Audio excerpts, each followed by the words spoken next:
नमस्कार, स्वागत आहे तुमचं मराठी किचनमध्ये. मुलांना नूडल्स खायला खूप जास्त आवडतात, पण ते मैद्याचे असल्यामुळं आपण नेहमी काळजीत असतो.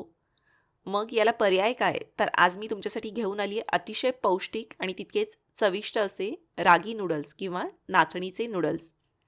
जर तुम्ही डाएट करत असाल किंवा नाचणीचा समावेश जर का सहजपणे तुम्हाला आहारामध्ये करायचा असेल, तर हे कॅल्शियम आणि फायबरनी भरपूर असलेले रागी नूडल्स तुम्ही जरूर करून बघा.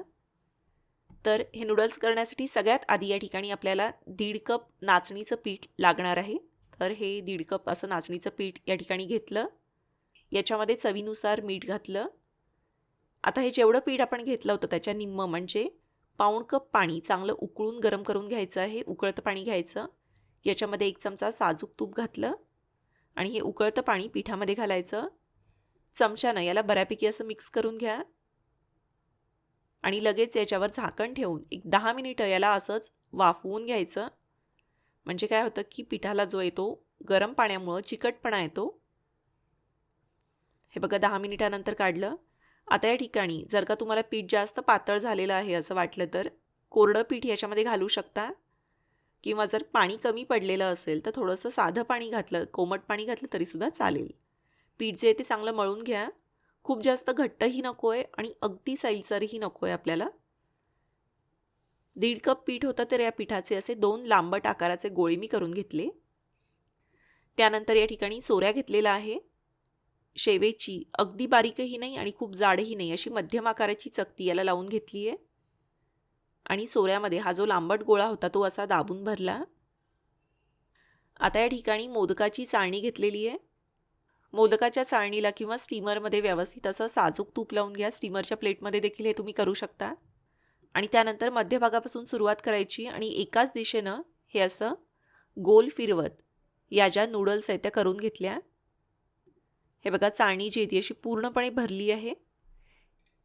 एक सोऱ्या जो आहे तो एका चाळणीमध्ये असा व्यवस्थित मावतो. 2 वेळा या ज्या नूडल्स आहेत त्या मी करून घेणार आहे. वाफवल्यानंतर या ज्या नूडल्स आहेत त्या एकमेकांना चिकटू शकतात म्हणून काय करायचं थोडंसं तेल किंवा साजूक तूप वरून असं लावून घ्या. जर ब्रश असेल तर ब्रशने लावायला सोपं पडेल. पातेल्यामध्ये पाणी उकळायला ठेवलं होतं त्याच्यावर ही चाळणी ठेवली आणि झाकण ठेवून 12 ते 15 मिनिटांसाठी या ज्या नूडल्स आहेत त्या वाफवून घ्यायच्या. हे बघा मध्यम आचेवर 15 मिनिटानंतर नूडल्स ज्या आहेत त्या अशा व्यवस्थित वाफवून झाल्या आहेत. पूर्णपणे याला थंड होऊ द्यायचं. थंड करून घेताना लक्षात ठेवा की थोडंसं चाळणीमध्ये हवा जाईल अशा पद्धतीने ठेवा म्हणजे मग याला पाणी सुटणार नाही. थोडंसं कोमट असताना या ज्या नूडल्स आहेत त्या अशा हातानं सुट्या करून घ्यायच्या. हे बघा या अशा सहजपणे हातानं सुट्या होतात. खूप जास्त काही मेहनत लागत नाही. सहजपणे एकमेकांपासून या ज्या नूडल्स आहेत त्या सुटतात.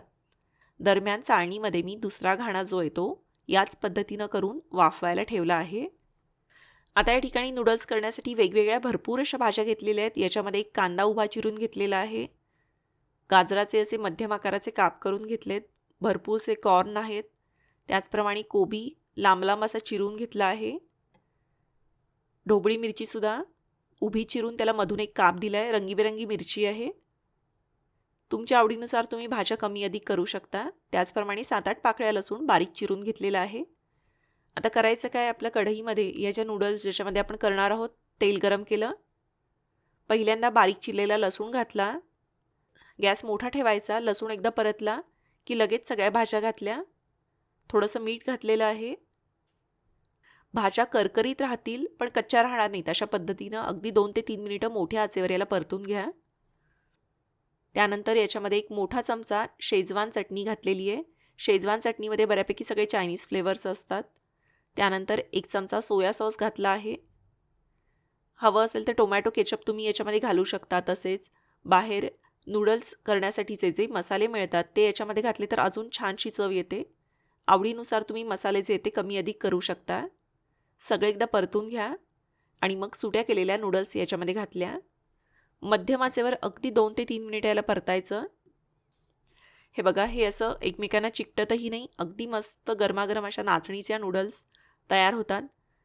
बाहेरून विकत तुम्ही कुठले जरी नूडल्स आणले तरी त्याच्यामध्ये मैदा हा असतोच. अशा पद्धतीनं अगदी पूर्णपणे 100% पौष्टिक घरच्या घरी या नाचणीच्या नूडल्स ज्या आहेत ते तुम्ही करू शकता. शुगर डायबिटीज असणाऱ्यांनासुद्धा चालेल असा चांगला पर्याय आहे. सगळ्यात शेवटी वरून बारीक चिरलेली कांदा पात घालायची तर अशा पद्धतीनं भाज्यांनी भरपूर आणि पौष्टिक अशा नाचणीच्या नूडल्स ज्या आहेत त्या आपल्या तयार झाल्या. याची रेसिपी तुम्हाला कशी वाटली ते मला जरूर कळवा. व्हिडिओ आवडला तर व्हिडिओला लाईक करा. व्हिडिओची लिंक तुमच्या मित्रमैत्रिणींसोबत, नातेवाईकांसोबत जरूर शेअर करा. धन्यवाद.